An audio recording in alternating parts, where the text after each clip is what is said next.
വിദേശത്ത് തൊഴിൽ തേടിപ്പോയി തിരിച്ചെത്താത്ത 61 നഴ്സുമാരെ സർക്കാർ പിരിച്ചുവിട്ടു. വിദേശത്ത് തൊഴിൽ തേടിപ്പോയി അനധികൃത അവധിയിൽ തുടരുന്ന നഴ്സുമാരെ പിരിച്ചുവിട്ട് മെഡിക്കൽ വിദ്യാഭ്യാസ വകുപ്പ്. സംസ്ഥാനത്തെ മെഡിക്കൽ കോളേജുകളിൽ 5 വർഷമായി ജോലിക്കെത്താത്ത 61 സ്റ്റാഫ് നഴ്സുമാരെയാണ് പിരിച്ചുവിട്ടത്. വിവിധ മെഡിക്കൽ കോളേജുകളിൽ 216 നഴ്സുമാരാണ് അവധിയെടുത്ത് ജോലിക്കെത്താതിരുന്നത്. ജോലിക്കെത്തിയില്ലെങ്കിൽ അച്ചടക്ക നടപടി സ്വീകരിക്കുമെന്ന് കാട്ടി നേരത്തെ നോട്ടീസ് നൽകിയിരുന്നു. പുറത്താക്കിയ 61 പേർ പ്രൊബേഷൻ പൂർത്തീകരിച്ചിരുന്നില്ല.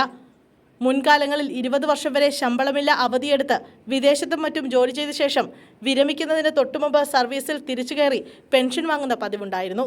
എന്നാൽ ജോലിയിൽ പരമാവധി 5 വർഷമേ ശൂന്യവേതന അവധിയെടുക്കാൻ സാധിക്കുമെന്ന നിബന്ധന സർക്കാർ കൊണ്ടുവന്നു.